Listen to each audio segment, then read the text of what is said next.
Debt. It's a word we all know, right? For most of us, it's student loans, credit card bills, a mortgage that feels like it'll last forever. It's a weight on our shoulders. But what if I told you that for the wealthiest people on the planet, debt isn't a burden at all? No, for them, it's a tool. It's a secret weapon they use to get richer and stay richer. Okay, let's get into it. We've all heard this, or something like it. We're taught from a young age to fear debt, to avoid it at all costs. And honestly, for good reason. When you're stuck with high-interest consumer debt, it feels exactly like this. You're just running on a treadmill, working harder and harder, but getting nowhere. And right there, that's the big paradox we're gonna unpack. If the whole point of having money is to be financially free, why are the people with more money than anyone else actively taking on huge, massive loans? It seems totally backwards, right? Well, it is, until you learn the rules to the game they're playing. Let's just put a number on this to make it real. At one point, Elon Musk had $61 million in mortgages out on 5 of his properties.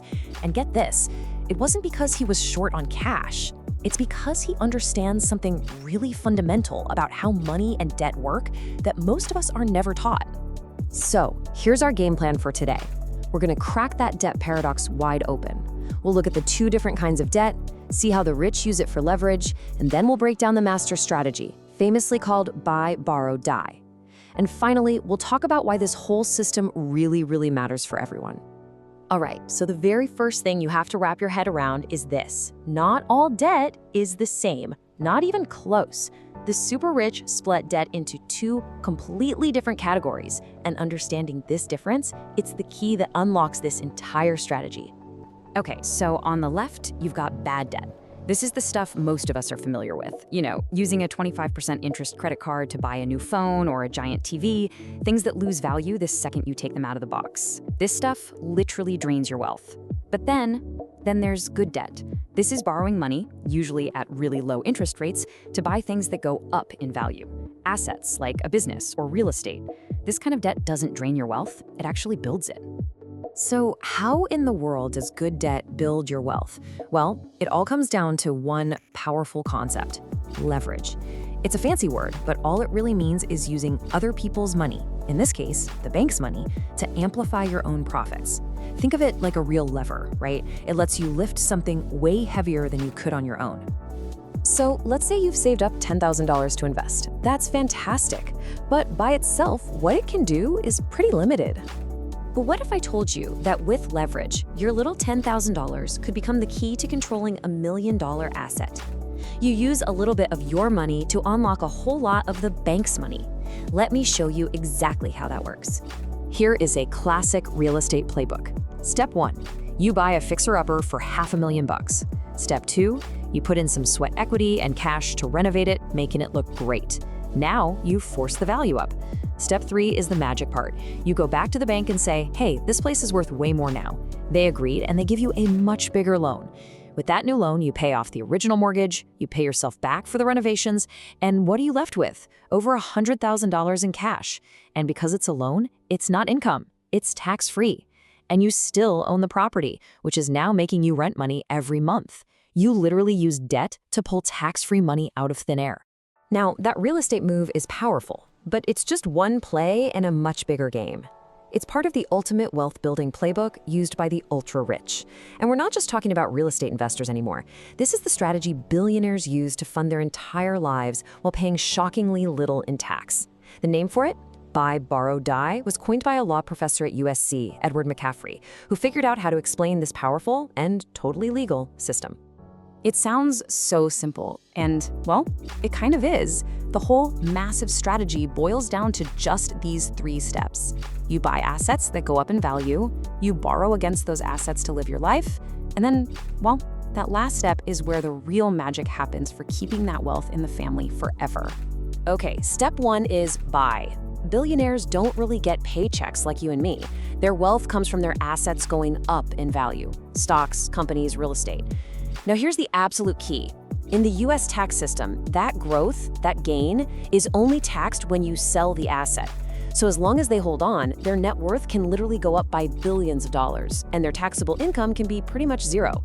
It's all about building wealth without creating income.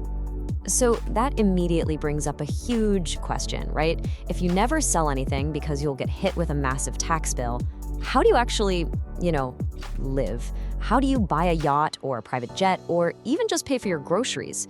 You can't exactly eat a stock certificate. And that is the genius of step 2. Borrow. Instead of selling, the wealthy go to a bank and use their massive investment portfolio as collateral. They take out what's called a securities-backed line of credit, or SPLOC for short.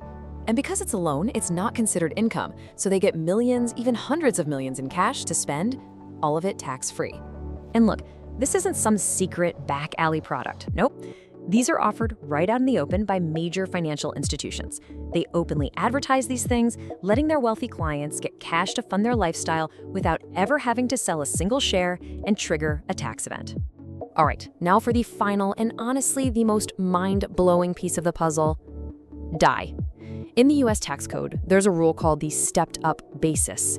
What it means is that when a person dies and passes their assets to their kids, the original cost of those assets gets magically reset, or stepped up, to whatever they were worth on the day of death.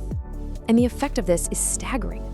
All of those capital gains that built up over an entire lifetime, they are just erased, gone, as if they never existed. To really get the scale of this, just think about the family that founded Walmart. When Sam Walton passed away, his kids inherited stock that had grown in value by an almost unimaginable amount during his life. So think about it this way. Imagine an unrealized gain, pure profit that was never ever taxed, of nearly $10 billion. And what was the capital gains tax bill for the heirs who inherited that massive fortune? You guessed it, a big, fat zero. The loans that were taken out are usually just paid off by the estate, and the kids inherit everything completely tax-free. The slate is wiped totally clean, so the next generation can just start the buy, borrow, die cycle all over again. So look, this isn't just some clever accounting trick that a few people use. It creates a fundamentally different tax system for people who build wealth versus people who work for a living. It really is a tale of two completely different Americas. Check out these numbers from a ProPublica investigation. They calculated what they called the true tax rate for the 25 richest Americans. Basically, how much tax they paid compared to how much their wealth actually grew. And the result? They paid an average rate of just 3.4%. Meanwhile, the average American household pays a federal tax rate of about 14% on the money they earn from their job. The difference is just huge. And I have to say this one more time because it is the most important takeaway. None of this is illegal. This isn't some shady tax evasion scheme. The buy, borrow, die strategy works perfectly within the rules as they are written. It is a feature of the US tax code, not a bug. And that leaves us with the big final question you have to ask yourself. When you have a system that taxes income from work at a much, much higher rate than it taxes gains from wealth, is that an accident? Is that a loophole that needs fixing? Or is that